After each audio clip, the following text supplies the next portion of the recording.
Hey, welcome to the Lawson Brothers podcast. My name's James. This is my little brother. I'm Joaquin. In the world. That was my name. In high school. In Spanish in high school, we got to choose names. And my high school Spanish name was Santiago. Santiago? Because they told me that was the Spanish translation of James. I have no idea if that's accurate or not, but that's what my teacher told me. Santiago.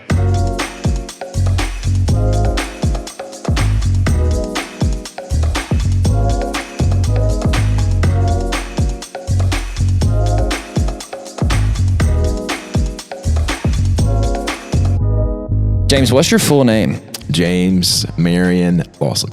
For some reason, I was like, it's not James, it's Jamuel. Jamesiel. Weird. But I'm Samuel.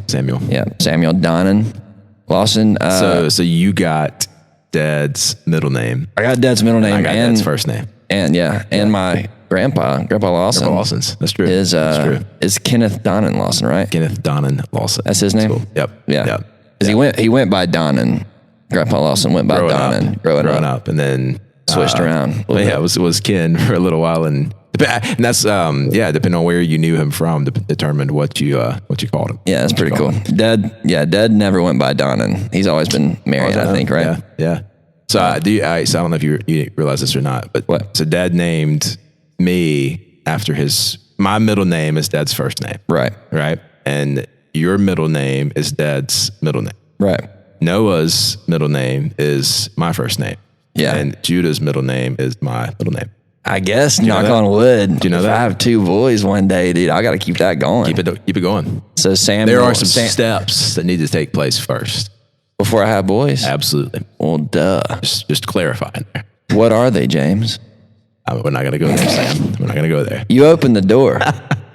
That's too much content. Braden would have to edit out. Jeez, that was weird. Zero implications with that conversation right there. Zero implications. But yeah, so you're James Marion Lawson. Emily Elizabeth Lawson Motes. Lawson Motes. Did she drop Lawson when she got married to Chandler? Not on her voicemail. Huh? You remember her voicemail? Is it still on her voicemail? I don't know, but for the longest time, if you would call her voicemail, she would say, "Hey, this is Emily Lawson. Motes." That's funny. That's funny. I used to laugh at her. Dude, but now. She has a son. She has a son. Yeah, she and Chandler have a son. His name is Lawson. Yeah, they named him Lawson, and Chandler gave Lawson his first name as his middle name. So it's Lawson Chandler. Lawson Chandler Motes. Yeah. What a name. It's a great name. What was your first reaction when you found out that your last name would be Emily's son's first name? I mean, that's a cool first name. I like it. Yeah, it's great. I like it. It's a great name. It was funny when we told our boys Noah, because Noah was like, "That's a weird name, Lawson, you know." Lawson, is that what he said? That's what he said. And it was funny. So we'll talk about Grandpa Lawson in a minute. We can. In his obituary, it said that he was survived by 3 great grandsons, and it was like Noah Lawson, Judah Lawson, Lawson Motes. Just that progression of names. But yeah, dude, how cool is it though? And I guess we could open this conversation up a little bit. The importance of a name, the importance of a name, and like the power of a name. Yeah. Isn't that kind of a neat thought? Like some names obviously don't resonate as well with others as some do. Some names have historical. Why are you named Samuel? Do you know? Why am I named Samuel? Why did mom and dad name you Samuel? I actually don't know. I mean, I know Samuel's a prophet. I don't think they named you that because they thought you were going to be a prophet. I know. I don't think they did either, but that is a biblical name. Gave birth to a prophet. It's a biblical name. Samuel. I do be prophesying though, bro. Hey, speaking truth over things. I'm kidding. Yeah. I'm done. No, I don't have to stop. I don't have to stop at all. All right, but was it?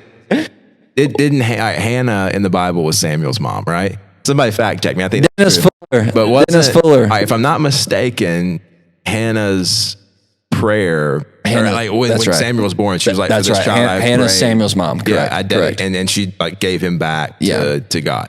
Yes, and Hannah's birth story is actually pretty cool herself as well. What? I think, right? I don't know about that. Hannah. I don't know. All right. Well, Bible theology with Sam. Tell me the story. What do you? You tell the story, preacher. I can't remember. Come on, Pastor. Pastor James. I think didn't Hannah come from a long period of prayer? Yeah. I thought you meant yes. Yeah. You mean Samuel's story? I thought you meant like No, Hannah's too. when Samuel was born. Is that correct? I just know there was a long period of waiting. That's correct. That's correct. Yeah. Correct. That's what I thought. Would that be 1 Samuel maybe? Try it. I think. Yeah. Right? Yeah, because Eli was the priest. He had 2 sons, Hophni and Phinehas. They were useless. And Hannah's husband's name was Elkanah. And she didn't have kids, and she was taunted by her husband's rival wife. Right. Yeah, and then eventually, she prays to God and makes a vow and says, "Hey, if you will give me a son, I will give him to the Lord all the days of his life, and his hair will never be cut." It's pretty cool. And Eli sees her praying, thinks that she is drunk, and she is not. She's praying. Yeah, pretty cool. Pretty cool story. I don't know. She named him Samuel because she said, "I requested him from the Lord." Maybe that's why. Because I don't know if you should ask mom and dad. I have to ask them. I will have to ask them that because if you remember, mom and dad, they had a miscarriage before I was born, and I do remember that. So it might actually be. Could be that they named me Samuel because they said I'm from the Lord. Right from the Lord. Just a gift from God. A gift from God. That's similar to Noah's, to our deal with Noah. Not our deal, but like the story with Noah. Tara and I had a miscarriage about a year after we got married. We were not necessarily like trying to have a child at that point in time, and then you get excited about having a child. And so anyway, when we found out we were pregnant again, before we even knew from the doctor that Noah was a boy, Tara felt like God was kind of speaking to her through the scriptures, saying this is a boy, and she was reading in the story of Noah, the promise of God, and this is a boy. I literally remember her telling me, "We're gonna have a boy, and his name's gonna be Noah." That's awesome. And I was like, "How do you know?" And she's like, "I feel like God's shown me that." I was like, "Hey, see," and then the doctor's like, "It's a boy," and Tara's like, "I told you," and then like his name's Noah, and I was like, "Yes, ma'am." And he's 6 years old. And he's 6 years old today, and thriving. He just today we went this morning. He was named the rock and roll star of the KA class, and so he got a certificate. He loved that. I know he loved that. He's always trying to rock out. He's trying to, basically that means he is following instruction these days. That's cool. That's good. That's good. Good. Way to go, Noah. Way to go, Noah. So yeah, that's Noah's stories. Then Kenneth, obviously James is my middle name, and that was pretty easy. And then we named him. Both of our boys have 4 names. Noah's other middle name is Kenneth because his due date was on Tara's grandpa's birthday, whose name was Kenneth, and our grandpa, his name was Kenneth. So we're like, hey, let's put Kenneth in there as well. So Noah, Kenneth, James, Lawson. That's cool. And then Judah's Mitchell Marion. Judah is Mitchell Marion. So it's, my middle name, Marion. My dad was obviously named after our dad. And then Mitchell is Tara's dad. So he's got... Your middle name. My middle name is Marion. Judah. Never mind. I was thinking Judah. Yeah. I'm with you. So Mitchell Marion, my middle name, and Tara's dad's first name. So, both of our fathers. And then Judah means brave, brave worship, brave praise. He is brave. He has no fear. No. So that's kind of the prayer, I guess, for him, was that he'll grow up to be a brave worshiper, leading people, on the way to the worship of God. That's cool. That's awesome. Elizabeth was mom's middle name. Correct. Tracy Elizabeth Jones. Yeah. Her maiden name. And then where did Elizabeth come from before that? Is that Barbara Jo Elizabeth? No. It's just, grandma's name is just Barbara Jo Davis. Barbara Jo Davis. Williams? Elizabeth was, no, Davis. I've been telling people you're he's wrong. a Williams. Wrong. No, she's related. Roy Williams used to coach UNC. Is her first cousin. I knew that. But she's not a Williams. She's not a Williams. No, she's a Davis. Davis, okay. Yeah. Big Tar Heels. No, not me. I am. Go Blue Devils. Grandma, let's go home. You go home. Go home. Go Blue Devils. Go home. Elizabeth was Grandpa Jones' mom's name, actually. First? Yeah. Elizabeth Jones. What? Okay. No. Elizabeth Jones. I don't know what her maiden name was, but that's nice. Yeah. Okay, so mom has that, and mom gave that to. So here's a question: Do you think that like when you name a child, you know, what does that say about their future? I think a lot. Really? I think. Well, how does that work? I think potentially a lot. Okay. Potentially it can influence. I'm just thinking, and this is a bit of a different conversation, but I've heard some different, I guess, coaches, life coaches, maybe parental coaches, talk about the psychology, or teachers even, the psychological effects of positivity and negativity, and the way vocabulary can lean either way. Such as if I'm like, James, you're so sweet, buddy, and you're a 4-year-old. Yeah.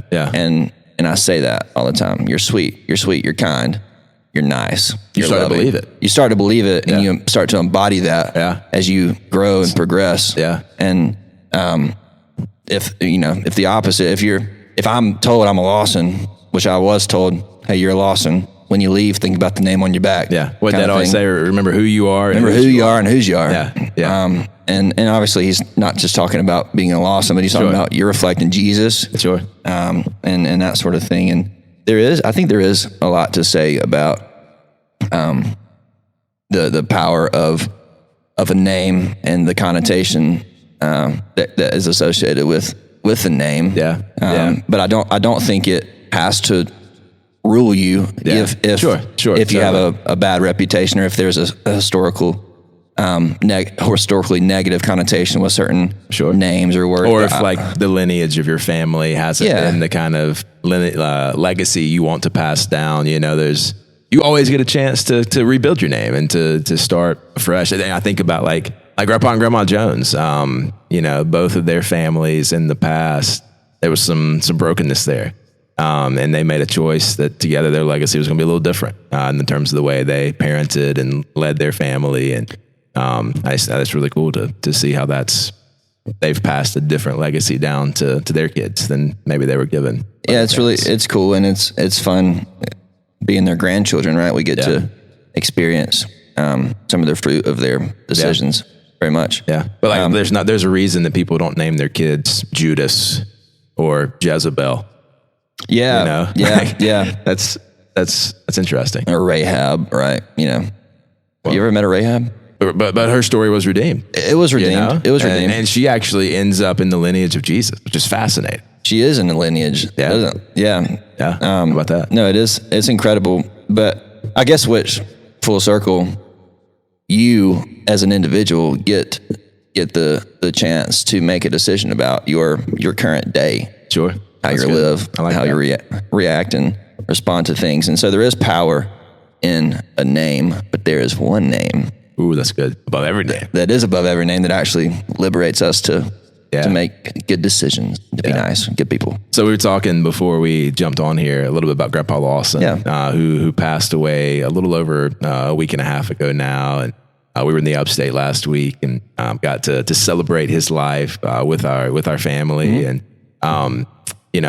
we're coming up on Mother's Day, and there's a lot of emphasis this time of year on family and legacy, and the name that you've been given. Mother's Day, Father's Day, just a lot. But it's interesting. This is a lot of focus on family this time of year. As summer's coming and family vacations and all that. Just family, a lot of family stuff happening. So, just would love to hear kind of your thoughts on the celebration of life, that Grandpa's service, and what was that like for you last Thursday? Yeah, it was the first family member that I've ever lost that was that close. So interesting. How was it? First reaction, I'll do an emotional reaction. It was interesting and tough. To think through and to work through. Spiritually, energizing and really incredible to have to respond to death. Death is something I think either people maybe are made uncomfortable by when they hear about it. Like death makes people uncomfortable, right? Yeah, people don't know how to respond. You don't know what to say. You don't know what to, how to comfort. And you don't really know. Like, yes, we understand death, but like we've never experienced it. We've never no, we can't say that we've experienced it, and we can't say that I can't say in confidence how I'll respond to it until it comes. But what it does do is give us a chance to tap into a reality that's very true. It's that we're all going to die. And Mom just texted me back, and so let me look at this. And her quote, to go back to that conversation I told you, bro. Donnan is your daddy's middle name. Your great-grandmother Lawson's maiden name. Didn't know that. I didn't know that either. Great-grandmother Lawson's maiden name. First, we liked the name Samuel and liked the biblical story / meaning of Hannah. Hannah asked God for Samuel. You were born after a miscarriage, a special blessing for which we prayed and are grateful for. Fine to mention miscarriage. There we go. So just leave all that in there. But thanks, Mom, for responding to that.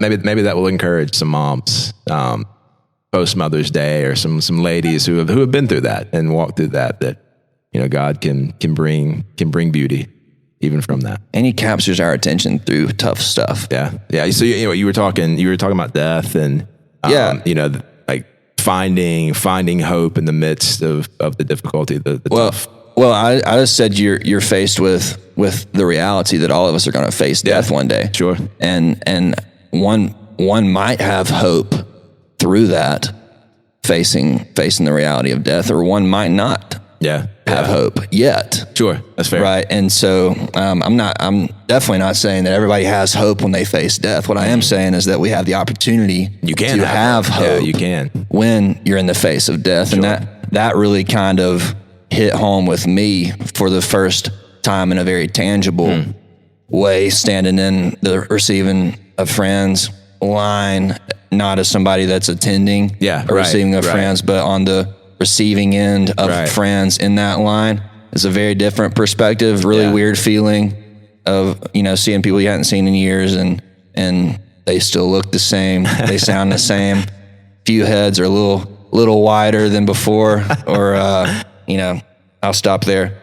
But no, it was a great reminder for me to think of, speaking of names, to think about what people will think of when they hear your name. And Grandpa Lawson, you say Ken Lawson. Yeah.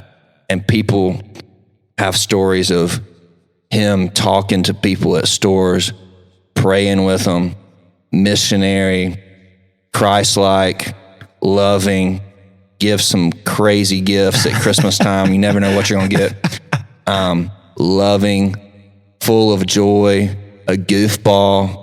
Like the power of a name and a reputation can transcend even a physical presence here on this earth. It was so phenomenal to me, like hearing from people coming through the receiving friends line, because everybody talked about, it seemed like, how good of a friend Grandpa Lawson was. It was like everybody felt like they were his best friend, and I don't know how many people came through the line, but the funeral was midday on a Thursday, like the middle of a work day. Like it was a phenomenal turnout. I thought, of people coming by to say, hey, we loved Ken Lawson. We loved Don and Lawson, because it was clear that Don and Lawson loved Jesus and loved people. Yeah. It's very cool to think through. Another way that I would answer that is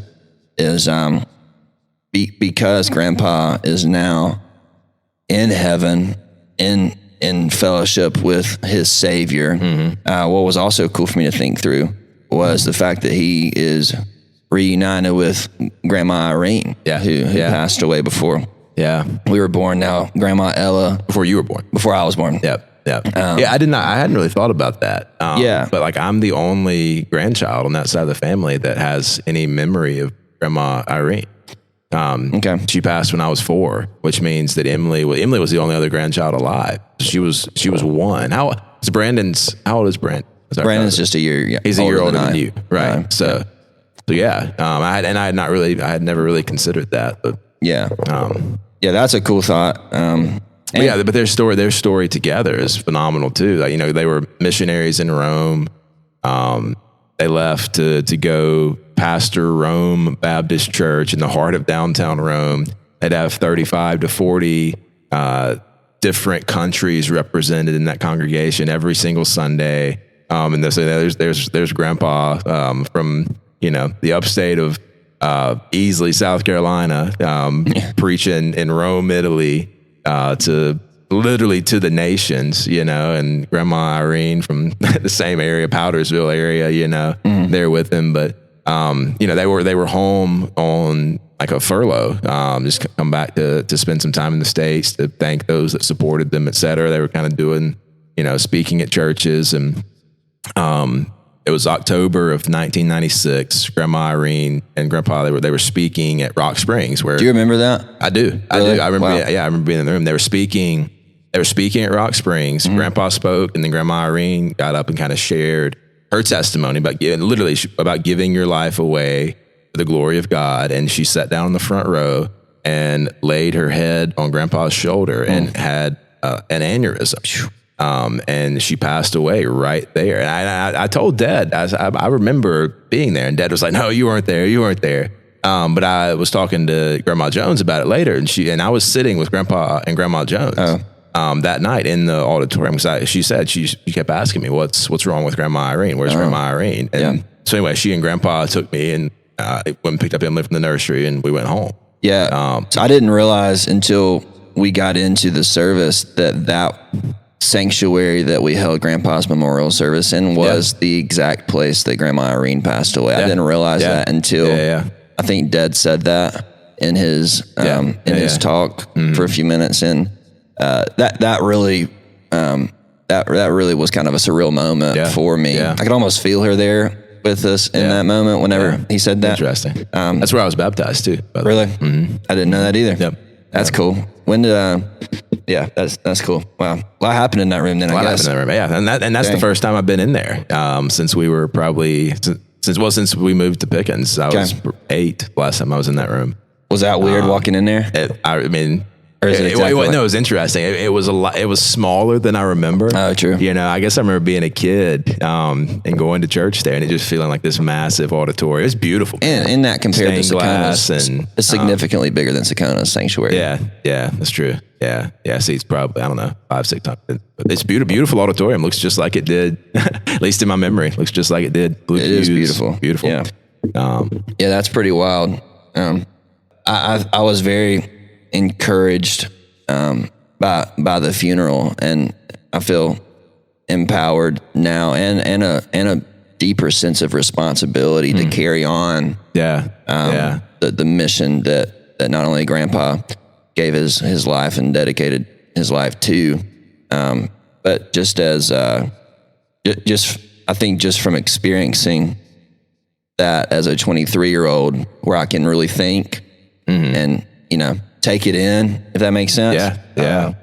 In some ways, that kind of thing matures you a little bit. Yeah, and I think so. And I've been part of funerals and done funerals, and it's different, like you're saying. It's just different when it's for someone that's part of your family. That it's just for a little bit, even it's a little bit closer to home. And at the same time, I described it to Terry. It's like it was sad, but not sad. The same time, like both of those things were true, and the only thing that I can think of is like that's what Paul meant when he said we grieve, but we grieve with hope. It's a different grief. It's a see you later, not a goodbye. It's a confidence that resurrection's coming and better days are ahead, and there's more time ahead with the person that you love than there was in the past. And I don't know, like all of that was just kind of flooding through my mind. And had a conversation on the phone with my guitar professor the other day, actually, from North Greenville, Jacob Johnson. I called him. I hadn't talked to him in a little while. He can play a guitar. He can play a guitar. He sure can. But love him, miss him. Ton of fun to hang out with him. Yeah. And just talk. And anyway, on the phone, he was kind of just giving me some perspective a little bit. And he said the older he's gotten, he said, I wish that I could have realized it when I was young to take advantage of the people in your life who have been there and done that before. Yeah, that's good. And some people, for us, we did have and do have the privilege of having both sets of grandparents to love and to enjoy. But maybe for you, if you're listening to this and you don't have the greatest grandparents, but you're at a church that have people who might be the similar and from the same generation as your grandparents would have been from there are plenty of people that we can love on and call and have conversations with. And what Jacob was saying was, as he's gotten older, he realizes and kind of sees the need not to just be loved on by the grandparents that are still around in his life, but to actively pursue an opportunity to love on the grandparents. So good, calling them regularly, checking in with them, because they live for those moments. Like we're living for the moments as kids, sure, at Christmas time, or we're really spoiled, to be honest with you. But we're very grateful for those memories and stuff, right? But there's so much wisdom there. There's so much life experience there. There's so much, Yeah, looking forward to interacting with them. But what I was going to say was that our grandparents and stuff, they're waiting eagerly for those moments too, just like we are, so they can interact with us. It's a both and kind of spot on. That's kind of thing. But he was just encouraging me to like, the ones you got. Yeah. And they're not always going to be here on that was side. one of the things that I said at the graveside, was that if there were two things that you always knew when you left a conversation with Grandpa Lawson, and it was that he was praying for you and that he loved you. Yeah. Like it didn't matter how long it'd been since you talked to him, or, That's true. How often you talked to him. Like every single conversation, he said it, and he made sure you knew it. Then when he was done talking, he hung up the phone, whether you were done talking or not. But he didn't leave it unsaid. Right. And I love that reminder that, life is a mist, life is short. And so if there are people in your life that you love and that you care about, and have invested in you, like tell them thank you, send them a text, make the call, write the note, don't just assume that tomorrow's promised, because it's not. So, how do you make the most of today and honor the people that are worthy of honor, and tell people thank you, because none of us got to where we are just simply on our own merit. We all stand on the shoulders of someone who came before us. And, I think we've got a responsibility to honor those people and to thank them for what they've built so that we could be where we are today. And if you really do feel like you don't have people in your life that did pave the way for you, maybe a little shift of perspective could be to see how you can be that person for somebody else. Oh, I love that. Maybe you're a 50, 60, 70-year-old listening to this, or 40-year-old, or 30-year-old, 20-year-old. My goodness. Yeah. Maybe there's somebody in your life that needs you to, man up or woman up and love on them a little bit. Yeah, no, that's good. I love that. And be that safe haven for somebody else to look forward to a phone call from, or to share a coffee with, or breakfast or tea, Yeah. Maybe that's the action step for the day. Hey, find somebody in your life that you hadn't talked to in a while and encourage them today. Just send them a text, make a phone call, do something to build them up and encourage. Don't leave it unsaid. Don't leave it unsaid. So yeah. Jesus didn't come to do anything but serve, right? And what's that scripture? He came not to. The Son of Man did not come to be served, but to serve, and to give his life as a ransom for many. Yeah, and that was in response to a question: What's it mean to be great? Mm-hmm. And he said, true greatness is going last. It's putting the needs of others ahead of yourself and serving, even at great expense to yourself. That's cool. Who, James, who? Speaking of great. Oh, what? Go ahead. Sorry, No, go. No. I was going to say, who's the greatest basketball player of all time? You right in the middle of the NBA playoff. Took that a turn. Who's the greatest basketball player of all time? Michael Jordan. Michael Jordan? Yes. All right, what if LeBron James wins number 5 this year? Still not greater, dude. Huh? Line up LeBron James and his accolades. He's the leading point scorer of all time. We're not talking about most He's the best player in the league at age 38. We're not talking about, I don't even know that I agree with that. Who's better? Huh? Who's better? I think you could easily make a conversation. For who? Stephen Curry. Stephen Curry is about to go home at the hand of LeBron James. LeBron James has gone home from the finals like 8 times without LeBron James a win. has made it to the finals more than all but 3 other NBA, what do you call it, teams. Your credibility is going down. 3 other NBA. This is about vocabulary. I know. Michael Jordan won 2 back-to-back 3-peat championship series. Michael Jordan, after going to play in the MLB. Michael Jordan didn't win a playoff series until he had Scottie Pippen on his team. Scottie Pippen's a great ball player. I'm not going to take that from them and at Rodman. all. Did he win without Rodman? I don't think he won. Did he win without Rodman? I don't know. Dennis Rodman? Yeah. Yeah, he won without Dennis Rodman. Okay. Yeah, I think so. Okay. Somebody can fact check me on that. Did you watch The Last Dance? Not the entire thing. That was a cool series. I really do like it. I like that one. I also like the edited version. The Dream Team. There was some language in the unedited version. Yeah, the edited version was better. Out. Yeah, it was better. The Dream Team's good. You ever watched that? I haven't seen that one. No, That's really good. That's about the 1992 Did Barkley Olympic play team. on that team? Charles Barkley, Patrick Ewing's on that team, Larry Bird. That was actually when Michael Jordan was kind of in, like, he was still on the young side of the league. Okay. And Magic Johnson was there. Okay. If you ever, John Stockton was on that team. Okay. The only college player that was on that team was Christian Laettner from Duke. Duke. And I think that led you. Did he play in the NBA? Christian Laettner? Yeah. He did. Yeah. Was he good? He didn't last for long. good. No, he didn't last for long. He could play college ball though. People hated him in college. That's funny how they were like, oh, he wasn't good. Like, and you and I didn't even play past high school. You played a little bit in college. Well, yeah, I can't really claim it. Wait, I did. You were like, what did you do? I did. You did something your freshman year, right? I walked on in North Greenville. Okay. And there were plans, et cetera, but I ended up not playing. Going the music route instead. What? You ended up going the music route. Oh yeah, instead. Well, yeah, I had to miss some scrimmages due to choir rehearsals. Yeah. And I'm not taking away the masculinity from a choir rehearsal, but telling your basketball coach that I can't be at a scrimmage because I have to go sing. So when I was at Wofford, I had a class called Music Appreciation. Yeah.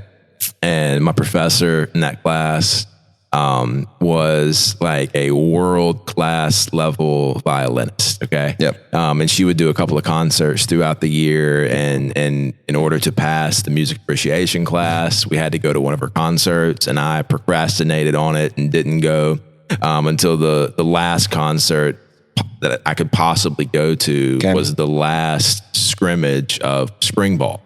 And so I went to Dr. Lee and I was like, listen, Dr. Lee, like I can't make it to a concert. Is there some other way I can get credit for this, this cultural event so that I don't, drop my grade from an A to a C in your class? And she tried to convince me that no, I had to come to her concert because Coach Ayers, our head football coach at Wofford, would be there too. And finally, I was like, ma'am, I don't think he's going to be at your concert the same day that we have our last scrimmage of spring ball. And so I skipped the concert. Coach Ayers was not at the concert. He was at the spring game. He was at the spring game. He was at the spring game. That's funny. Believe it or not. So yeah, I did not like hanging up my jersey, if I could say it like that. Yeah. I didn't like that process. It was tough to say bye to playing basketball and that kind of fellowship with a team. But what was really fun was learning to jump into the fine arts world. Sure. You jumped to a lot of North Greenville. Look where you are today. Well, yeah, I really did jump in and learned a lot about a lot of great people and that I would not have crossed paths with otherwise. It's fun. It's fun. Different people. People are the same, man. Everywhere, people are the same. We all have our tendencies. We all have our quirks. Yeah, we're all just trying to figure stuff out, and the mediums in which we do that are different. But the people are really simple. I think at the core of our being, we're simple. We're simple-minded. We want to be simple. Interesting. We want to hope. We want a purpose. and how we exercise that. That's good. Well, That makes sense. The mediums are all different. Yeah. The way we pursue. I was trying to decide if I wanted to like push back with that and disagree. We don't have time today. But I think you're right. I think you're right. I taught a sermon one time and basically said, hey, there are 3 questions everybody in the world's trying to answer. Number 1, what is truth? Number 2, who am I? And number 3, why am I here? Great questions. And I think that does translate across times, across cultures, across people groups. What's the truth? Who knows the truth? Who's telling the truth? Because that informs everything else. Who am I in light of that? What does that have to say about what I'm doing on this planet, breathing oxygen? Dude, you can say the same thing about closets. You ready? Here Closets. Metaphor, everybody. Here it comes. Been a while. Been a while. Here's it going. Every person, when they wake up, he or she wakes up, he or she's going to put on some clothes. Clothes represent a lot about the person. Maybe personality, maybe an economic status, maybe just the weather of the day, maybe some preference. What are the clothes' functions? Well, obviously to cover up, obviously to express themselves, and the colors are different. Sometimes the lengths are different, the heights, different sizes, right? Maybe you're on one side of the equator and it's like super hot. Maybe on the other side of the world, it's wintertime and in the middle of the night and somebody's going to work a night shift. So those clothes are going to look different, but the function's the same. I feel like in some similar ways, we dress ourselves up with our culture. We dress ourselves up with our religion. Yeah. And all of which don't point to the same absolute truth. That's not what I'm saying. There's one absolute truth. The core of it is the core of why we're doing what we're doing. Yeah, we're looking for truth and identity and purpose. It's pretty similar. Yeah, I love that. Yeah. Good. That's good. I learn a lot from closets. You and your metaphors, man. Well, take it with you. With that, have a great Blue Flame day. We'll see you back next week.